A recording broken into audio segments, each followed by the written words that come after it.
just had the January 2026 flood in the Kruger National Park, which I regard as a mega flood, and typically caused by a tropical depression, bringing a whole lot of moist and unstable air from the Indian Ocean, and sort of approached the park from the northeast. And what was quite unique is this flood lasted longer than usual. Normally the floods arrive and move off quicker. This particular flood lasted approximately 9 days, from 10 to 19 January. The actual rain fell, and then you obviously after that still had a whole lot of water still coming through as a result, and there's even places still closed due to the high level of some of the rivers. It was a system in a way unique that affected the entire park. I mean, the Kruger Park is as big as a small country, and is unique in the sense that it's primarily a self-drive park.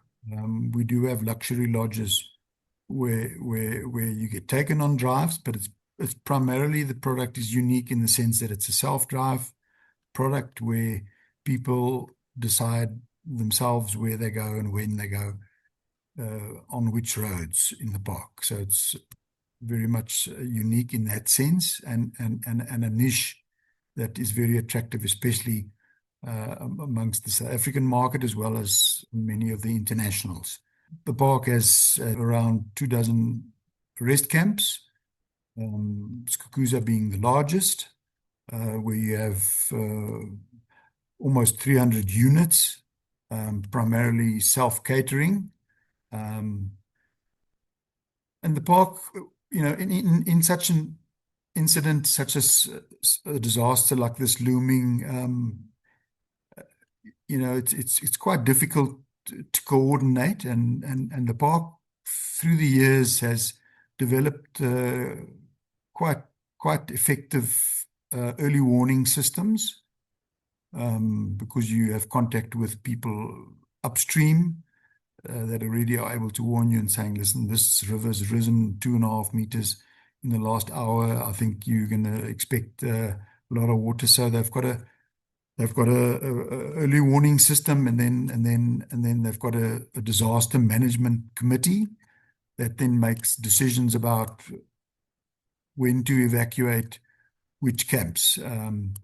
So it's always difficult decisions, because tourists tend to not want to be evacuated. I mean, the water's never been into Letaba camp, so why the hell do you want to inconvenience me now and have me pack up my caravan, or have to pack my luggage within half an hour and be out? So it's always a challenging task, but this committee takes the tasks, takes this task on, and has to assertively implement it, so that we don't have any injuries or fatalities, which in this case was once again the situation. As some of our we've had a few previous mega floods, and although there's several casualties outside the park, the park itself had no casualties, just because of the effectiveness of the disaster management team and system. Where previously some of these floods normally are slightly more regional, this system was so large that it affected the entire park. So it brought all the large rivers into flood. Another characteristic of the system was that it was slow moving, almost quasi-stationary. That in itself causes problems, because if it doesn't move off, it just drops a whole lot of more rain on one particular site than it normally would if it moves slightly faster.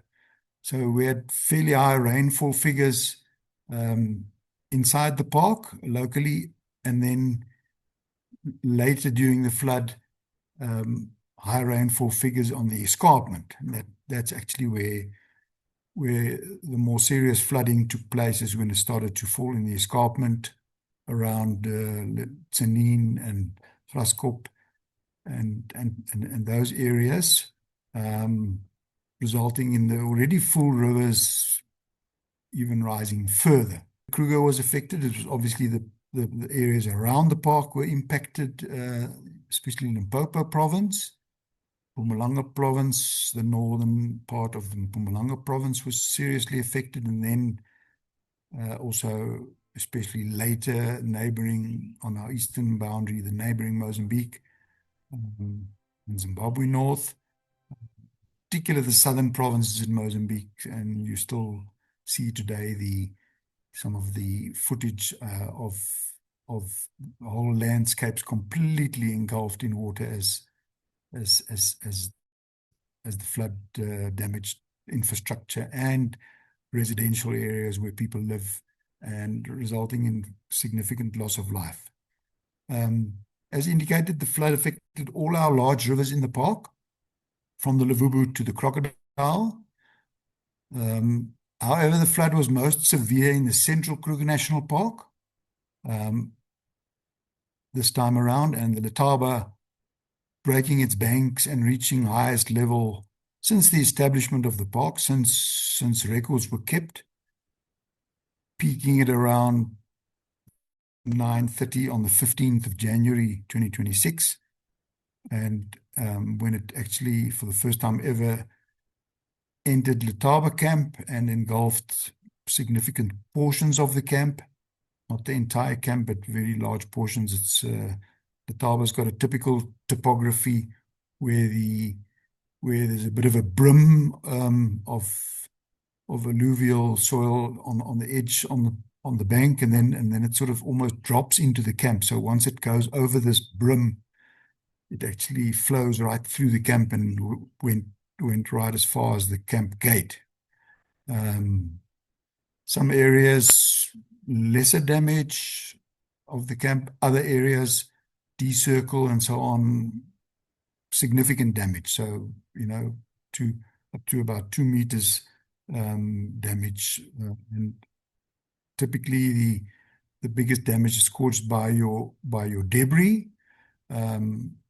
So because the Letaba hasn't had such a high flood in many, many years, there was a lot of debris, trees coming down that just sweep everything off rails, off bridges, etc., and damages buildings in the way.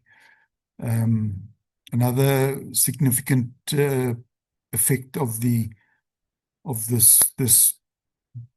sort of breach, the peak, was the dam in the Letaba River, the Engelard Dam, the largest dam in the park, which was built in 1971, was breached as the southern gravel wall was swept away completely, and forcing the Letaba around the long, huge concrete wall, and essentially destroying Engelard Dam.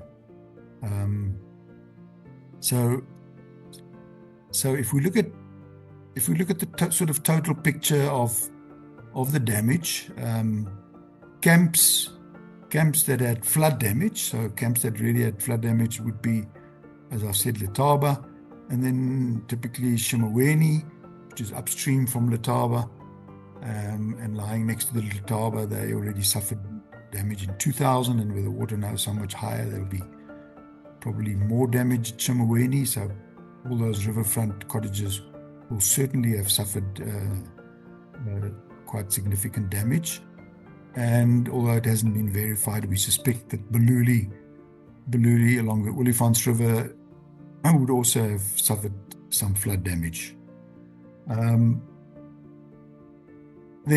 we have a lot of camps that are affected by the floods but weren't underwater. So let's use some examples. Olifants Camp. The waterworks, as typically happens with these floods, the waterworks below the camp, where the water is extracted from the Olifants, that was damaged. So automatically we had to close Olifant's Camp. Satara had an electricity supply problem from the outside of the park, bulk electricity, and had to close the camp, and some of the staff housing was underwater there due to torrential rain. And Satara, we know, is a fairly flat area. Shingwetsi was closed not because the water went through the camp, but because the fencing was damaged, and then automatically we'd have to close that to ensure the safety of visitors. Bush camps were mostly closed due to access. Most bush camps lie along rivers and along gravel roads, and there we have access problems, washaways and roads that have become impassable. So the bush camps, with the exception of Shimaweni that was damaged, were not damaged themselves by the floods. It's just a matter of we've got to get the access sorted out. The biggest, I think the worst damage, if one had to sort of look at the picture of financial impact, and then I'd say the roads is probably going to be the most expensive to repair. So it's very, because it was a park-wide flood. It affected many of the roads and bridges, and I can just list a few of the more prominent ones and the ones that are known already. Letaba High Water Bridge on the H16, so between Letaba and Shingwetsi. Water went over there higher than it did in 2000. The estimate I got from some of the hydrologists was that in 2000 the discharge was 6,000 cubics, and this flooded was 9,000 cubics, so significantly more water over the bridge. Rails badly damaged, and the southern approach left a huge gap. So bridges fairly intact from what can be seen, but a huge hole as big as a house on the southern approach, which can be repaired and it's not too difficult. Then on the H14 is between Mopani and Palabora, a road that was built a bit later than the other tar roads. There we have two breaches.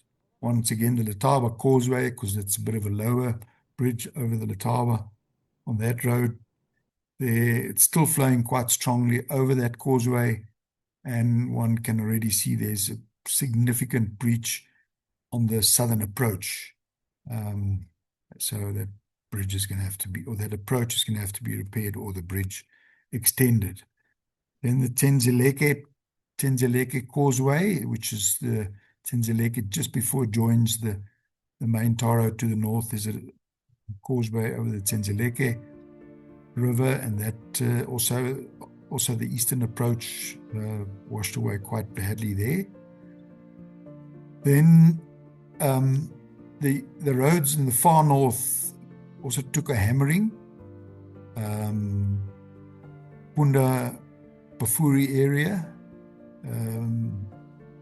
the Shisha River, which arises just to the east of Punda Maria and then runs south, joining the Pongo, always seems to cause problems during floods and cause damage there at the crossing when you turn off to Punda Maria. The road is negotiable, but there's huge damage, huge sections washed away, and culverts. People can just get past there. Tar road, for example, the last tar road built in the park was the one to the Pafuri border post. That was quite badly damaged from the Luvubu River. Luvubu wasn't particularly high if compared to previous years, but nevertheless, broke its banks and went right up to the border post. I think we were probably lucky that the Limpopo wasn't flowing as high as it sometimes can, and then causes the Levubu to dam up. So, but significant damage to the tar roads around the Levubu River, and then a little causeway north of Shingwetsi, the Nkulumbene. People might remember the Nsemani Dam on the road between Satara and Auburn. Nsemani Dam, the road actually forms the dam wall for this dam, and it's actually got a small catchment area, so it was quite a surprise. But I know there was a lot of torrential rain around Satara, and Nsemani Dam overflowed very strongly over the tar road, gradually eating it away from the edge backwards towards the dam, and we first got to get structural engineers to come and inspect that. In the meantime, they're doing a bit of a detour around Girivani. So fortunately, there's that option. If they can just get the gravel road dry enough, then the people will be able to travel between Satara and Auburn soon, if not already. Then we had the Bululi Causeway is also slightly damaged, not as bad as 2012, but there is some damage to the approaches, as often happens. And just as the flood was about to reach its end on the night of the 19th of January, they still had a heavy downpour across many sections of the park, and the road was breached at the so-called Ingwe Donga. I think the guides gives us name because they have had good leopard sightings there on the Pabeni Gate Road. So quite a vital road for the park because it's a good access road from the outside for the southern area of the park. And it caused a breach there, a massive gap in the road, which is going to be quite a significant project to repair. Once again, they're doing a workaround so that people can still get to Pabeni via Kruger Gate and the Sabi River gravel road. And then because the system moved so slowly, the Sabi and sand at Skukuza was flooded for almost the full period of this flood, that it was impassable. So we had to take people over the Salati Bridge or over the Sabi Bridge to get to the airport. And at the moment, the Sabi is open, but the sand is still flooded, so people can still not get to Chokwan from Skukuza unless they go outside the park and then via Lower Sabi Crop Bridge. And then there was still work in progress on the Lower Sabi Road from 2023 and 2024 floods, which hadn't been completed yet. That caused quite significant logistical problems to get from the south of the park to the north, so because they couldn't then reach the high-level bridge between Skukuza and Lower Sabi.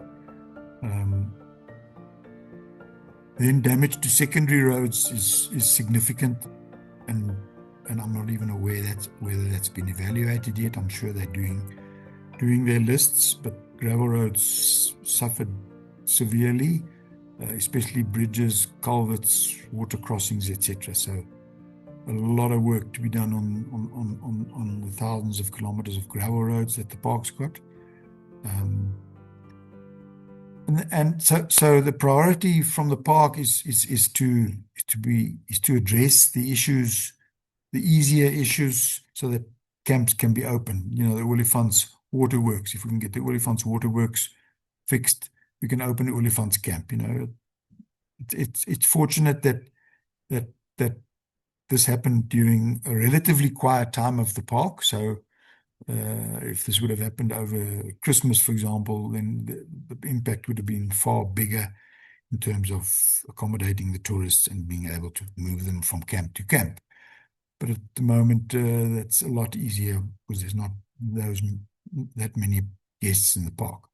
But Easter's around the corner, and people will want to have their accommodation. So there's a lot of pressure on the park to get things done as soon as possible, and they're working hard at doing that. What's interesting about this flood is that there's been huge support from stakeholders, external stakeholders, internal stakeholders. Of course, as always, the honorary rangers have been there from the beginning and helping with anything we ask them, whether it's helping distribution of food to staff that are cut off, or cleaning up places, and assisting staff with getting the park operational again. The honorary rangers are always there and always our champion partners. Many staff were evacuated from one place to another, in some cases cut off. Many still are isolated. Many still can't get away from where they are, from their workplace. And typically, I want to pay tribute to all the staff that assist in overcoming such a disaster. Everybody's working hard and everybody's trying to make things normal again so that business can carry on. But I want to specifically mention the pilots. I know from previous experience the huge pressure that's put on pilots. They go well beyond the hours that they're allowed to, just to get things done and to get people in places urgently and quickly, and to get supplies and parts, etc., etc. So well done to Chief Pilot David Similani and his team, but also to all the staff. Lastly, I would just want to make mention there's a request for individuals, groups, institutions to contribute to funding in the park. So there's two different funds. There's the Kruger Recovery Fund, and then there's the Honorary Rangers Fund that people have been requested to contribute to, which will obviously usually assist in overcoming this crisis. Thank you.